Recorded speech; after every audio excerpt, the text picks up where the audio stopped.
최근 탈북 모자가 숨진 사건이 발생해 국민을 안타깝게 했습니다. 두 모자는 왜 아무도 모르게 세상을 떠나야 했을까요? 오늘 가톨릭 뉴스에서는 탈북 모자 사망 사건을 들여다보겠습니다. 먼저 북한 이탈 주민들의 실태부터 살펴보겠습니다. 서울의 한 임대 아파트에서 북한 이탈 주민 40대 여성과 6살 아들이 숨진 채 발견됐습니다. 발견 당시 집에 먹을 거라곤 냉장고에 있는 고춧가루가 전부였습니다. 경찰은 두 모자가 제대로 먹지 못해 숨졌을 가능성이 높은 것으로 보고 있습니다. 인간다운 삶을 꿈꾸며 사선을 넘어왔지만 두 모자가 부딪힌 현실은 냉혹했습니다. 정부는 이번 사건을 계기로 북한 이탈 주민들에 대한 긴급 실태 조사에 나섰습니다. 다소 늦은 감이 있긴 하지만 더는 안타까운 죽음이 발생하지 않도록 하기 위해서입니다. 정부는 북한 이탈 주민들의 초기 정착을 위해 주택 지원을 제공하고 정착 지원금도 지급하고 있습니다. 하지만 북한 이탈 주민들은 여러 어려움을 호소하고 있습니다. 통일부 산하 남북 하나재단이 지난해 실시한 북한 이탈 주민 정착 실태 조사를 보겠습니다. 지난해 기준으로 북한 이탈 주민은 3만 2천 명이 넘습니다. 더 나은 생활을 위해 어떤 지원이 필요한지 물었습니다. 북한 이탈 주민들은 취업과 창업 지원을 1순위로 꼽았습니다. 뒤를 이은 건 의료 지원과 교육 지원입니다. 직접적인 소득 지원이 필요하다는 의견도 12.3%나 됐습니다. 특히 남한 거주 기간이 5년이 넘은 북한 이탈 주민들은 소득과 병원비, 치료비 부족을 더 많이 호소했습니다.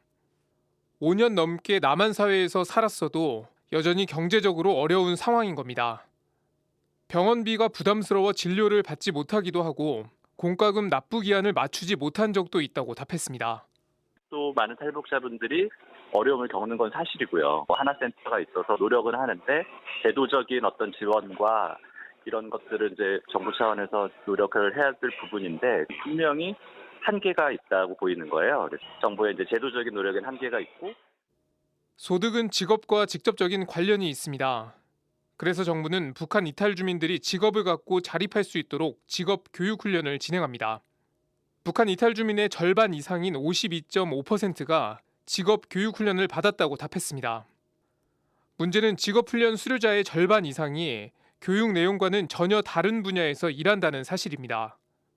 처음부터 원하지 않는 분야의 교육을 받았거나 처우가 좋은 직장은 경쟁이 치열해 일자리를 구하기 어려웠기 때문입니다. 교육훈련 내용이 취업에 도움이 되지 않았다는 응답도 11.6%나 됐습니다. 북한 이탈 주민 취업자의 40% 이상은 단순 노무직과 서비스직에서 경제활동을 하고 있습니다. 기계식 행정 때문에 힘들어요. 그걸 풀어줘야 돼요. 지역에 지금 삼중구조로 되어 있는 그 지원 시스템이지만 어느 하나도 제대로 다가가는 무슨 복지를 한다고 하는데 서류에만 집착을 하기 때문에 북한 이탈 주민들의 사회적 관계망이 취약하다는 점도 문제입니다. 위급하거나 어려울 때 도움을 청할 이웃이 많지 않습니다. 몸이 아플 때 집안일을 부탁할 사람이 있는지, 우울할 때 이야기 상대가 있는지 물었습니다. 몸이 아파도 집안일을 부탁할 사람이 없다는 비율은 27.1%, 우울할 때 대화 상대가 없다는 비율은 19.7%였습니다. 급하게 돈이 필요할 때 빌릴 곳이 있는지도 물었습니다. 금전적인 도움을 요청할 사람이 있다는 비율은 41.6%에 불과했습니다. 자살 충동을 느낀 적이 있다고 답한 북한 이탈 주민의 절반 이상이 경제적 어려움과 외로움을 꼽았다는 사실도 이를 뒷받침합니다. 아들과 함께 숨진 북한 이탈 주민 여성 역시 누구에게도 도움을 요청하지 못했습니다. 방황의 깊이를 아주 진짜 바닥까지 갔던 것 같아요. 그 바다까지 갔다는 방황이 정말 죽고 싶을 정도로 있었고 경찰서에 가서 나 북한 좀 보내주면 안 되냐 막 슬피 운 적도 있어요. 너무 살기 힘들다 하면서. 북한 이탈 주민 모자는 숨을 거두기 전 우리에게 어떤 신호를 보내고 있었을까요? 빈곤과 외로움에 늪에 빠진 이웃들이 더 있진 않을까요?